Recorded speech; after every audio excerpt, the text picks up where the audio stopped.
Welcome to TAO Living, the Art of Living podcast with your host, Lou Corleto, where you will be supported to remember that you are the driver and not the vehicle, so that you can walk your life in trust. Hello, ladies and gentlemen. Welcome back to this episode of the TAO Living podcast, the Art of Living. And today I'm really happy and excited to have my guest, speaker and presenter, Miss Carrie Cullen. So Carrie is a former sales executive who's turned mindset coach. She has over 20 years at high levels in corporate sales, working with advertising giants like Glamour, Food Network, HGTV. And in 2021, she left her corporate career, which we'll find out why, and to pursue her deepest passion right now, which is coaching in sales to help people like me.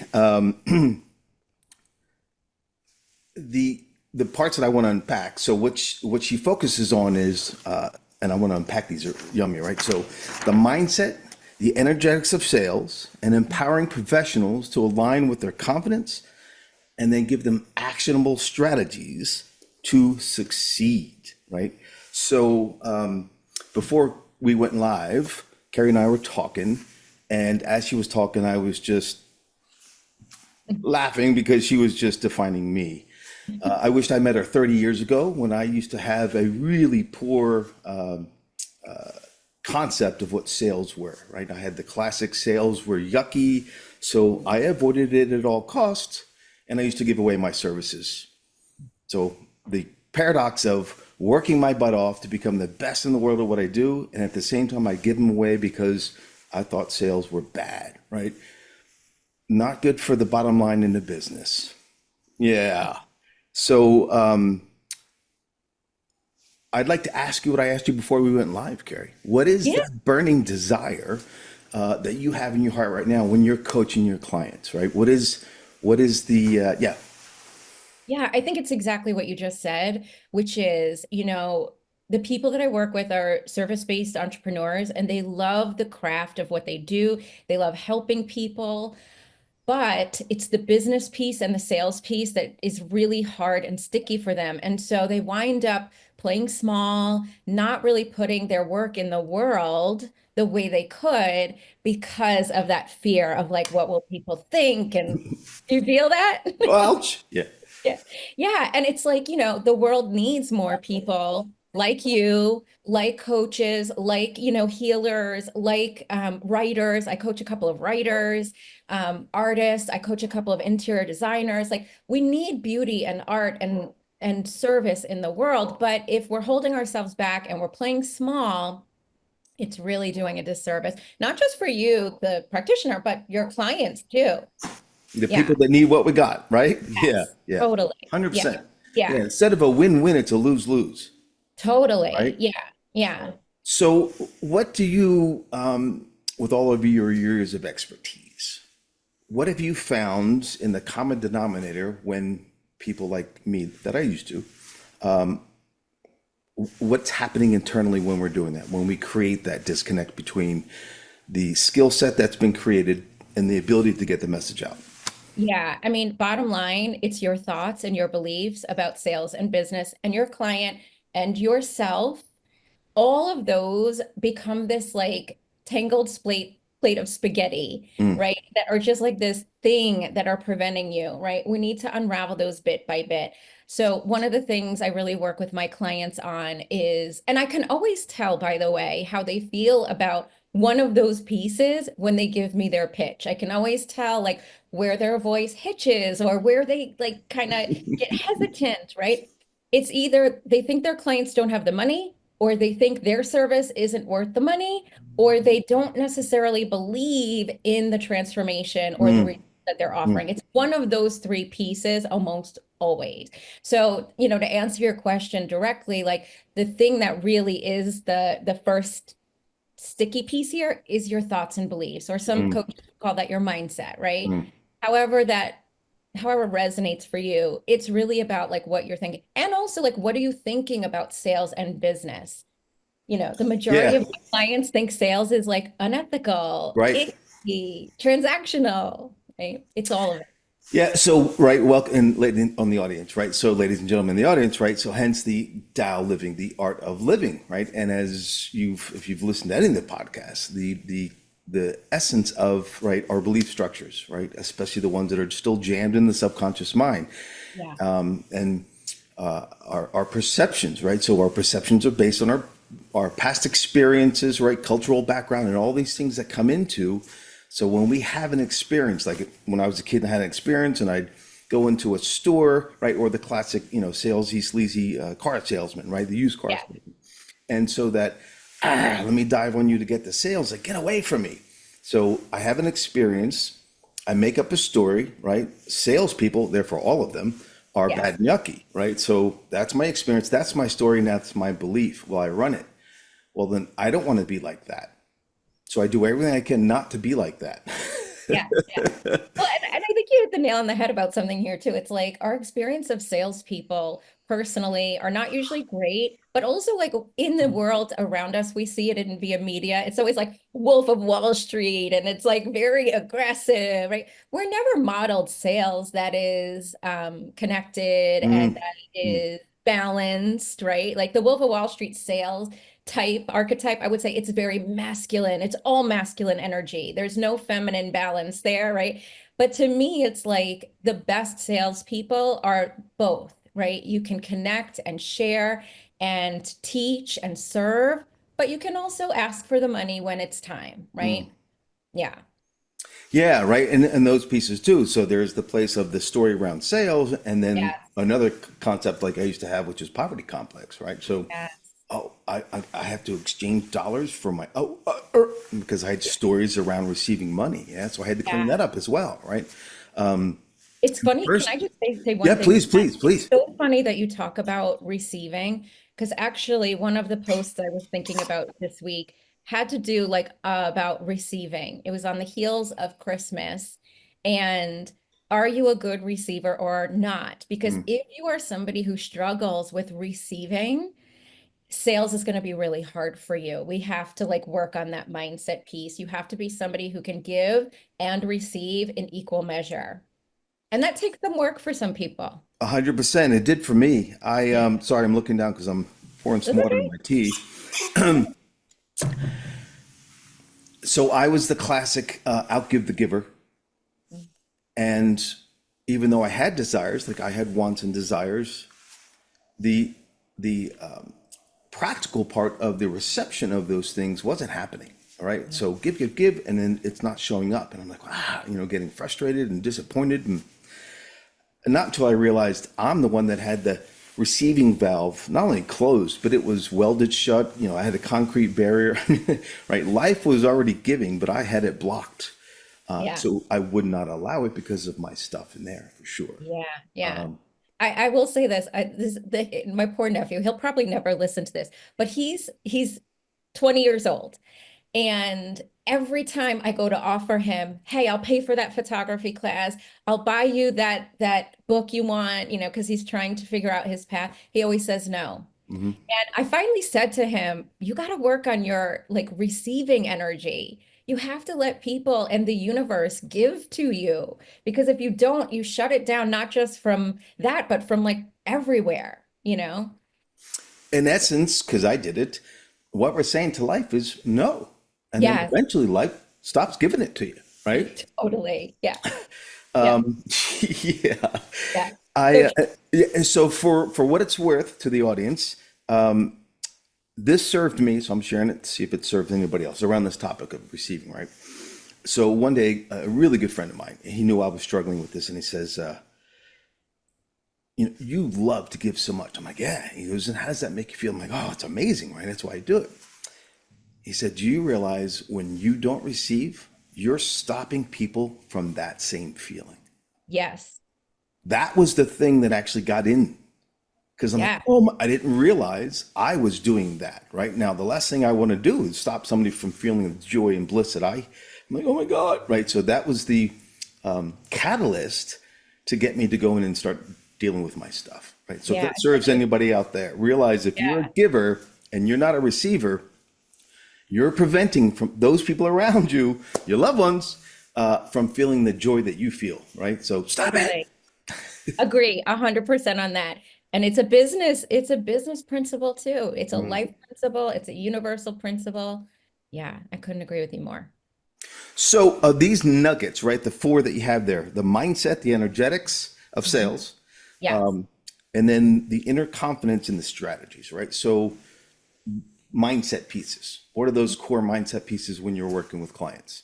Yeah, it's exactly what we touched on, which is you have to get aware, you have to become aware of what you are thinking and believing Mm, about your business, yourself, your clients, your ability to deliver, all of that, and business in general. Like a lot of people come to me, like I said, and they say, I love being a coach, or I love being a writer, or I love being an artist or an interior designer. I do not love the business piece. mm, I don't love sales, right? And every time you go as a business person into a sales transaction, if your thought is, I hate this part of the business, it's going to really hold you back because through neuroscience, we know that your thoughts create your feelings, and those feelings drive your actions, and those actions create your results. So if the thoughts up in the thought line are things like, I hate this, I suck at this, sales is terrible, right? It's going to cause feelings of like self-consciousness and anxiousness and desperation sometimes, right? And then your actions are going to stem from there, right? hmm What I really like to help my clients do first, the first thing I do is show them all the ways they've been selling their whole life. They just never knew it. Like, people don't identify as salespeople or business people. You've been selling your whole entire life. Anytime you've recommended a book or a movie or a restaurant, or I kind of joke like when I was the teenager begging my parents to let me go to the party, I was a salesperson, right? I just didn't have the attachment to the Right. results. Somewhere along the line, when it becomes about money and business, we put a lot of attachment in there. Yeah. The negative connotations, right? Yeah, yeah, Right. But yeah. we've always been selling, right? Always. Please, Yeah. can I come home from 11 tonight instead of 10? Come on, just this once, 11, right? We're working. Totally. Yeah. Teenagers and tweens are the best salespeople in the world, right? Yeah. And we've all been there. We've all said, like, hey, you got to read this book. You've got to go see this movie. And we get really excited about it. And that excitement is the transference of energy that other people feel. Right. So like that, right? So I just went to this restaurant. It was an amazing, amazing experience. The service, the meal, and I can share that with all kinds of people with zero attachments because I'm sharing the experience. Yet, if it was my restaurant, meaning if I had that poor concepts that I used to have, and then I'm attempting to inspire people to come experience it because there's money attached, then it all falls apart, right? Yeah. So for those of you out there, any form or fashion, right? If you're a parent, a business owner, right, or especially in Carrie's context of this, you're in service of some form or fashion, and you still have this going on. Please, I mean, trust me, trust her, but trust me from the yucky experience. Yeah. Save yourself years of internal trauma and financial trauma and heal Yeah. this stuff, right? Reach out to this woman. Matter of fact, I'm jumping the gun, but we'll have a link in the show notes to her Instagram account. She's got this beautiful gift called How to Sell Without Feeling Salesy and Sleazy, right? Side note, we'll go back to that later. Yeah. The encouragement is really don't drag this out, right? Yeah. Heal the internal stories, clean it up so you can then authentically. The first time I saw somebody authentically, like somebody I respected, and then they actually sold, right? They made an offer. And it was this continuum, easy flow. I'm like, oh my God, how did you just do that? Yeah. Like that I could do because it was integrity. It wasn't this, bait and switch now sale, right? Yeah. Yeah. Versus like the times that I would like deliver all this yummy wisdom and then everything would shift because now I'm gonna sell, right? Yeah. But I want you to think, can I just say something there? I Please, want you to please. think about that. If you get, this is how I feel as a consumer. I'm going to put my consumer hat on for 1 second.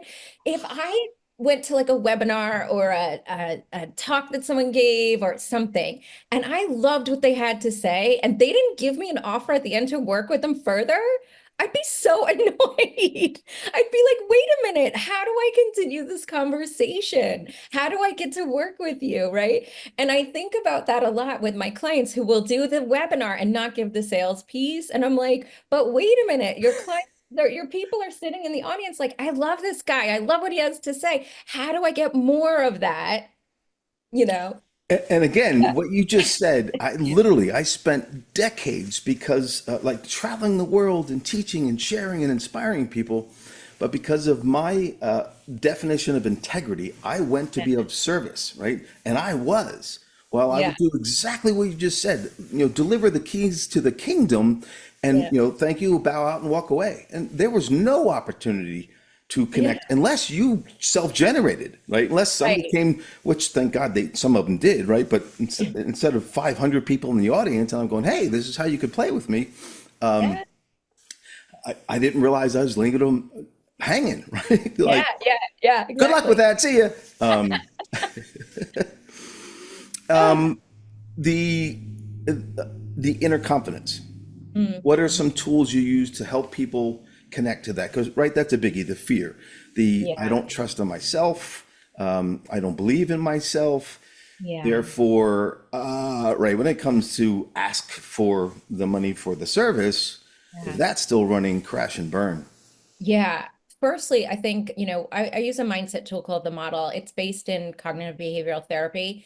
And it's again sort of looking at the thoughts that are generate the feelings that are generate the actions or inaction, because inaction is an action, and how the results we're creating for ourselves. So if someone says to me, let's take fear, because fear is a big one. Um, I'm afraid to ask for the money is the thought. And then they get really fearful when it comes time. And then they don't ask for the money, or they don't. A lot of times this shows up with clients who are afraid to send the invoice even. They've even talked about the money, but when it comes time to hit that send button on the invoice, they get all sorts of anxious, right? And so one of the things we really look at is like, what are the thoughts that are creating these feelings of fear and anxiety? And, what we do is sort of like, it's okay that they're there, but there's also, we have to find more serving thoughts. And what we do in the beginning is if you're going from a real place of like fear and anxiety asking about money, can we at least get you to a place of feeling neutral, Mm, right? Maybe you're not to the place where you're like, I'm excited to tell them my price. I'm excited my beliefs about clients is that they love paying for my services. Maybe you're not quite there yet. But how can we find a place of neutrality, right? And how can we help you build beliefs that really help you when it comes time to discuss the money? At least you're just feeling a little neutral, right? mm. And that takes a little bit of like, ladder thoughts is what I call them. We build the ladder thoughts. Maybe you can't get to the place where you're like me. My thought is my clients love to pay me money for my services. Beautiful. It's beautiful. Um, and I think it helped that, I came from a background, I worked at Glamour. Those clients would have been crazy not to pay for those services. So I deeply held that belief. It was a little harder when I switched into a service-based sales, role because service base is not as tangible, but I deeply believe my clients love to pay me. But maybe your thought or anyone out there listening, maybe their thought is, I'm afraid to ask for the money. People don't want to pay money for things they don't value, Maybe we can get to a place where we get you to think it's possible that there are people out there who are willing to pay for this service, right? We build the thoughts like brick by brick until you get to the place where you're like, yes, people love paying me for my services. It takes a little bit of time and conscious thinking about the stories we tell ourselves, because you talk a lot about that on this podcast. And it's the heart of everything, like the stories we tell ourselves, so critically important. So we work on that first and we look at like, where are the feelings coming from? What thoughts are creating them? And how can we just make peace with them? We don't have to sort of like slay the dragon. Sometimes it's just like, yeah, that's there. And I can also think about it this way. And the more I shine my light on thinking about it this way, the smaller that little dragon becomes. Beautiful. Yeah.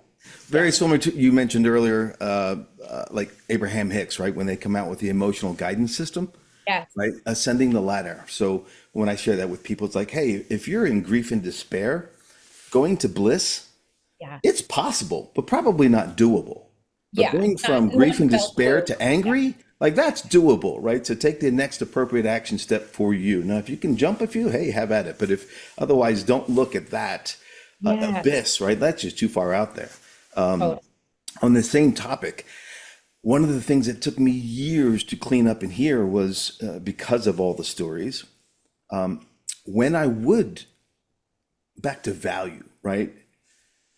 I didn't realize by giving away, I was devaluing the outcome of the service, right? So here's these decades of becoming excellent in what I do, but I gave it away and I devalued it. Even though in my mind, I have all the value in the world of what it does for people, right? The transformations. And not until I started to pay attention, the people that actually put skin in the game and invested time, money, and effort, yeah. one, they respected it more. They actually applied the information more and got better transformations. Whereas the one I gave away, those are the people that usually, hauled off and kicked me in the teeth and Yeah. were the biggest pain in the ass to work with, right? But it Yeah. took me a long time to actually peel off the Yeah. blinders and actually see that and go, what am I doing, right? And I'm creating that. So Yeah. Yeah. the I more, yeah. totally understand that. I agree with you there too. I think, we live in such a great digital age where you can give so much value for free via your podcast, which is what you're doing right now, via social media. Oh, there's so many ways to give free value into the world. It doesn't necessarily have to be through your actual service. And I think that's like such a beautiful thing about the digital age we live in is that you can provide tremendous amounts of value to people in so many different formats. Um, and it doesn't have to mean giving away your services. It could if it felt aligned. Like sometimes we do give away our services. Like I'm actually right now considering a scholarship for single mothers, right?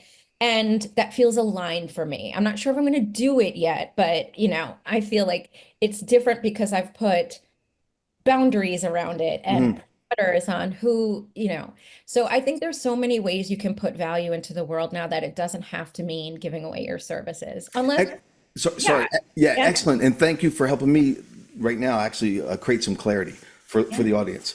And that is, once I cleaned these things up in myself years ago, then there is clear boundaries, right? If you want my services, here's an investment, time, money, Yeah. and effort, right? Clear, Yeah. clean, right? It's upfront, blah, blah, blah. That doesn't mean I still, for 25 years, we had an organization to Yeah. give back, right? So we Yeah. traveled the world and gave our services, right? Yeah. So there's not to, yeah, I just want to be clear with the audience. It wasn't mean there's not a place to give back. No, no, no, no, no. Yeah. That's essential for contribution. However, if I were to continue to give away my most dominant services, Yeah. I wouldn't stay in business long because I can't pay the bills and I can't get food, right? It's like, Yeah. right? So there's that balance of for sure, right? Where can I still contribute yet have clear boundaries about the investments that it requires for people to play with me? Yeah. Yeah. I think it goes back to what you had mentioned in the beginning, which is it's all about that balance of giving and receiving. Mm. Yeah. The energetics of sales. What does that mean? So I think of energy. Okay, so I don't talk about this a lot, but I'm a certified EFT practitioner and I don't really use it in my practice. I really just use it for myself. But one of the things I learned going through that certification is emotions are energy in motion.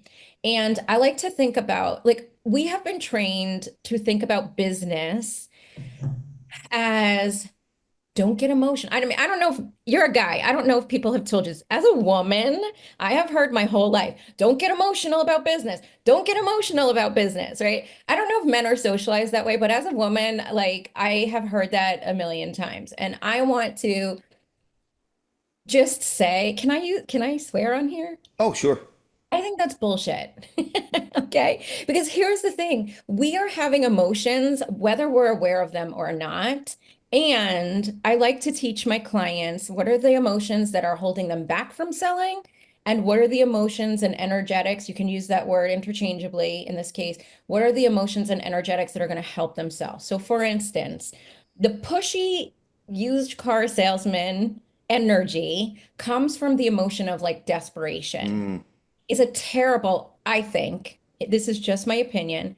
I think desperation is not a good emotion to sell from. For me in particular, it puts my nervous system into like a fight or flight situation. And then I get really weird in my actions. I like oversell and then I get like, ooh, it feels clingy and just like icky for the person receiving it.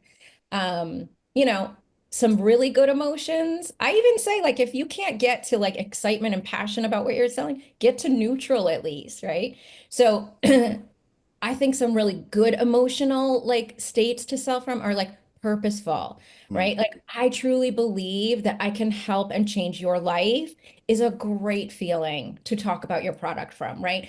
Passion. Like the years I was the most successful were the years I loved what I was selling. mm. How much do you love what you are selling? And if you don't, I'm going to help you learn how to love it, right? Like so it's like when you think about the emotions and the energy of selling, it's, I think of sales as a transference of energy. Mm. If I'm excited and passionate and truly believing in my product, you will feel that as the client. If I feel like my product is crap, this is really like, you don't really need to buy this, the person on the other end is going to feel that lack of too, right? So I teach my clients how to intentionally like understand their emotions around their business, their sales, their product, and how to harness the really good ones. Beautiful. Yeah, ladies and gentlemen, that you've heard this so many times, as Carrie already shared, right? Energy and emotion. And even if you're not conscious, right? Or even if the person you're not speaking to is so-called conscious, meaning they're completely aware of the fields, they're still feeling it, right? Their system is picking up on, we all have a bullshit meter, Yeah. right? Yeah. And when it sounds good, but everything else is saying, right, that's going beep, beep, beep, beep, beep, and that, Totally. nope, right? So the congruency of the state with which we show up as, right? Yes. So if I believe and own the truth of what I'm offering, transformation, healing, beautiful art, whatever that is, and then I stay congruent in the entire time with Yeah. purpose and passion and integrity, right? Then 100%, and they get that, right? So Yeah. yeah, excellent. And that what you just said is like one of the questions we had talked about before, or maybe you emailed me, was how do I sell an integrity, right? How to like for the audience, how do I sell an integrity? And that's how you sell an integrity is by Mm, learning to really love and believe in your clients, yourself, your product. It's like really deeply believing. And then it won't even feel like sales. It'll just feel like having a conversation, you mm. know? Yeah. That's one thing I was blessed with is such a high level of integrity. Even when if I were to even attempt to try to sell something, even including like, hey, can you promote my restaurant? I'm like, no, your food sucks, right? No, Yeah. I like you as a person, but no, that's my Yeah, word that I'm connecting to that. I can't do that, right? So even if totally. I had challenges with asking for money, I, Yeah. I still was incapable of promoting something that I wasn't in alignment with, right? Yeah. So It's so funny. Can I just tell you a funny story about yeah, this? yeah. My husband Kieran and I go out to dinner a lot. We love to eat. And we used to own a restaurant. And one of the first things I always will ask the server is, tell me your favorite thing on the menu. And the way they respond, I can always tell if they love what they're like, if they love the food at the restaurant, or if they have never eaten any of it, or they don't care about the restaurant, or they hate the place. You can tell by the way they respond, the energy of it. And we were just, my husband and I were just talking about this. We went out to dinner on New Year's Eve, and our server was so in love with the food. You could Mm, tell by the way she spoke about it, you know? And it's that energy. You can't always like put your finger on what makes the exchange or the conversation feel a certain way, but you know, like in the used car salesman example, you know, it just feels gross, right? You're like, ugh, mm-mm, right? But in the example of like Kieran and I eating out, the server made it so exciting to want to try like this thing that she was like, this is the best thing, you know? So it's like people just feel that it's an energetic exchange. beautiful, 100%. Yeah. 100%. And back to the pieces that you share with mindset and inner confidence. When, if I'm not showing up confidently and I'm attempting to sell something, that's an instant crash and burn, Oh, right? yeah. Versus, so all of the pieces that Carrie brings to the table with her clients, these are critical, right? Actionable steps. So Yeah. once that transition, you got the mindset cleaned up, you got the inner confidence rolling, right? Cool. All this stuff is in alignment. Now, what are the actionable steps to actually present your offer to your audience? Yeah. And there are so many different philosophies on how to build a business.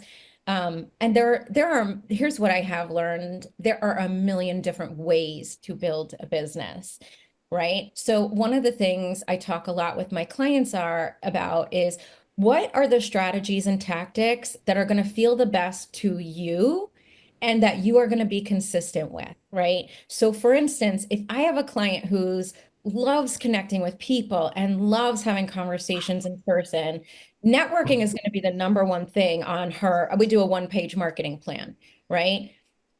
She loves it. It gives her energy. It's how she refines how she wants to do her, elevator pitch.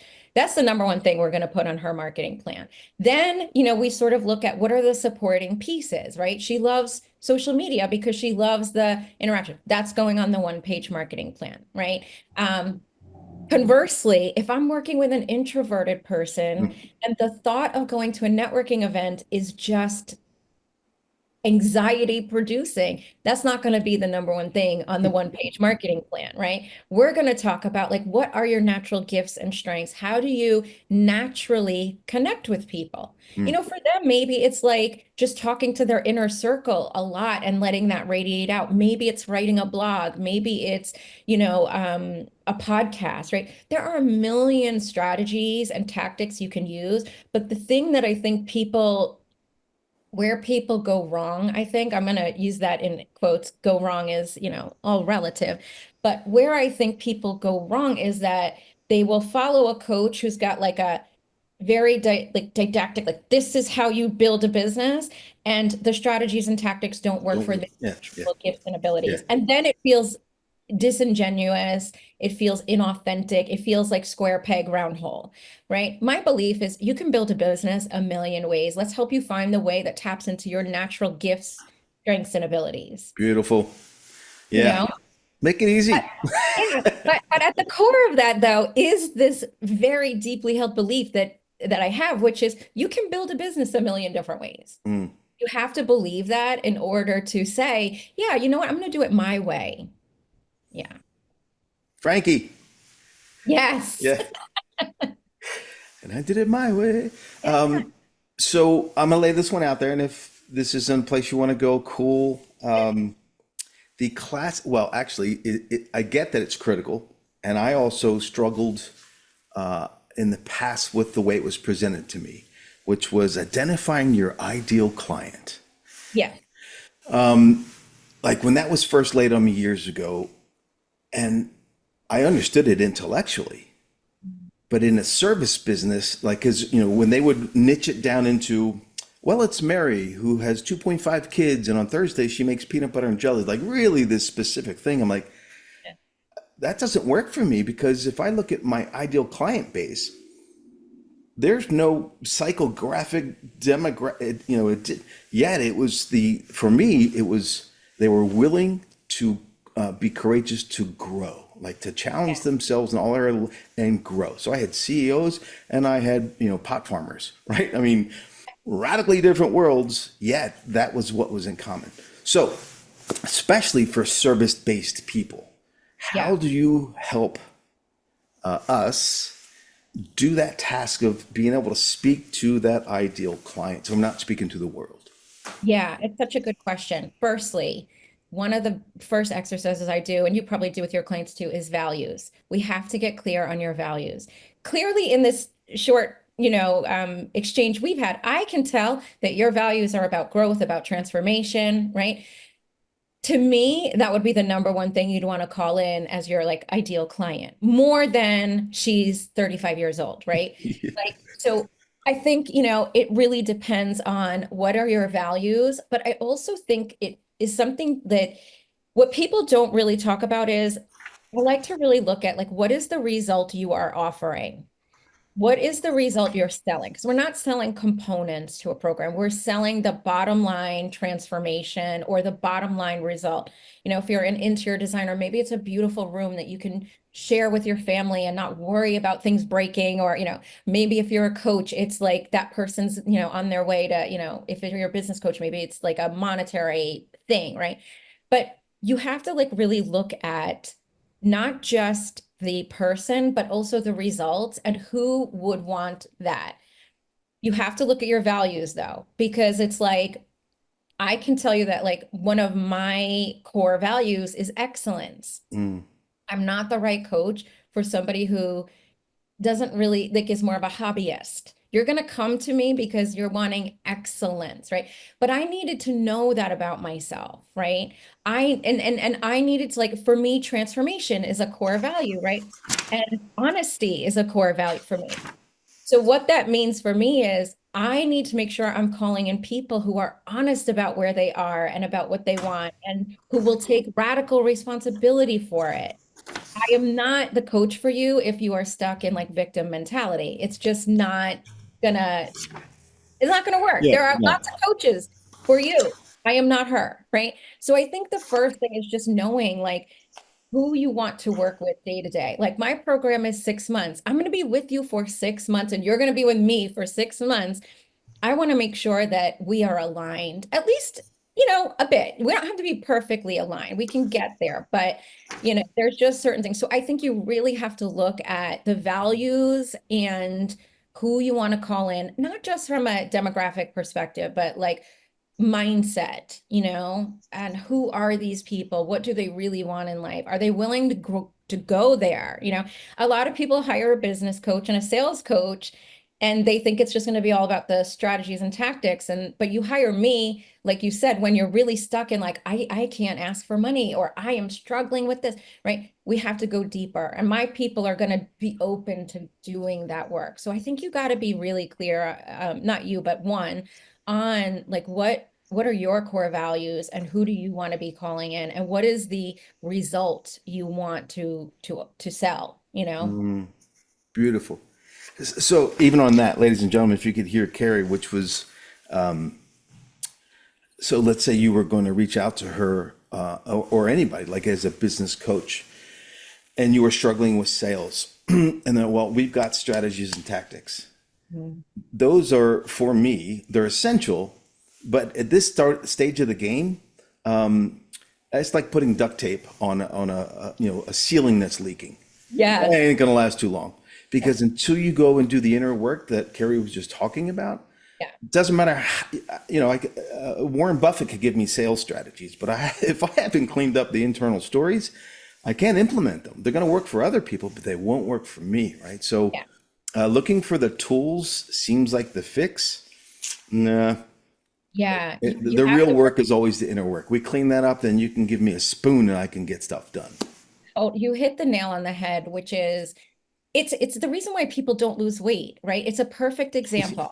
We know what we need to do. Most of my people know what they need to do to build their business, but there's something stopping them from taking those actions. So I could give you a roadmap, a blueprint, all you want, but if you are really stuck in mindsets that are causing feelings that are keeping you in inaction, the blueprint is not going to matter. And the way I know when my clients are stuck in this is they'll say, I will give them the strategies and the tactics, and they'll say, yeah, but how? How do I? And it's like, I just gave you the how, but that tells me they're not there yet in their self-concept, right? 'Cause- yeah, Yeah, yeah, yeah. I'm not only what you just said, but I was linking to many different interactions where I'm like, I've told you 15 times. Like, what's, hello, knock, knock. Is there anybody in there? I'm like, yeah, oh, yeah. you're not paying attention to the resistance that's causing you from, Yes. yeah, yeah. Like your brain's throwing up resistance, you got to figure out why, what is there so that we can get you to move forward. Yeah.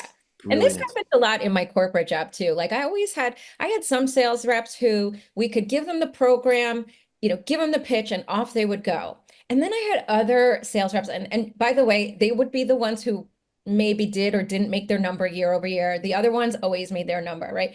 But there was always this like, yeah, but how? Or I need more research to sell this, or I need more, and it's like, no, actually you don't, but you need the belief that you can sell it Yeah. as it is. The Prove to me person, it's going to work, and then I'll see if yeah, I'll put it yeah. into Sales right. rep A has already been out on 10 sales calls selling this thing while you're sitting here spinning in the muck of it, right? And I saw that even in my corporate job. Like even, it's just I think a human condition sometimes for some of us. Mm, we are an interesting breed, aren't we? Oh my goodness. Well, so to honor your time and also the audience's time, Yeah. first of all, thank you for being on the call today. It was It really was great so much fun. yeah, it was great to connect with you and so I've known Carrie's husband for decades, and I've known Carrie, but we've never connected on this level. So this has been a personal great gift for me to see Thank you. her unpack her wisdom and her passion and her clarity and her purpose. And I'm like, oh my God, I wish I would have met you 30 years ago. I would have saved so much trauma in my. I wasn't even a coach And I then. still need you now, right? So we'll be talking on the side for sure to take it to the next level. So in closing, is there any, and again, ladies and gentlemen, in the show notes, we'll have a link to Carrie's Instagram account where you can get this free gift to get you started on the roll. And I believe, well, I won't put you in there. She might also have the willingness to, if you're serious, right? No tire kickers, but if you're serious to find out what she can do for you, I believe she'll even connect with you on a strategy call. Yeah, you can DM me for a free discovery call if you are interested in maybe exploring coaching further. There is a link in my bio for also a freebie, as you say. It's called How to Sell Without Feeling Pushy or Salesy. And it's a bit of mindset and strategy in there also. And that's free. You just click on the link there. And you can always DM me on Instagram. It's Carrie Cullen Coaching. Straightforward. Excellent. And so we'll have those hyperlinks in the show notes, wherever you, or if you're watching this on YouTube or listening on any of the major podcast channels, in the show notes, there will be those hyperlinks so you can actually get direct access and receive that. So do yourself a favor and your future customers or clients, whatever you call them, and reach out to this woman, engage in her world, and let her assist you to knock down those barriers that are stopping you, as they did for me for years, of bringing your gifts to the world and also helping your community transform, change, experience the goodness that you have to offer that moves only through you. Yeah. So like me, stop being the best kept secret. Right? I'll tell you, the world needs your work. The world needs your work in the world. Everybody. Yeah. Everybody. And if you think, don't even call it sales, just call it sharing and see how that shifts for you. Like if you truly believe people need what I have and I just want to share, that mindset right there will help you if you practice that for sure. But people really need this work in the world. Thank you for your time, for sharing your wisdom. Ladies and gentlemen, thank you for tuning in to this episode of the TAO Living Podcast, The Art of Living. Please share this with your friends and loved ones, because especially this episode, there are so many people still jacked up around this concept, this story of cleaning up the stuff so you can share your goods with the world. Yeah. So thank you so much for having me here. Oh, honor and a privilege, truly. So until next time, abundant blessings. Ciao. Thank you for tuning in to the TAO Living Podcast, The Art of Living. Now go to loucorleto.com, LOUCORLETO.com, to receive your free training, the operator's manual for your vehicle. See, when you buy a phone, you get a manual. When you buy a car, you get a manual. When you entered your body, no manual. Let me teach you how it's really designed to work. Also, help me help others and share this podcast far and wide, and subscribe so you don't miss a single episode. Until next time, abundant blessings.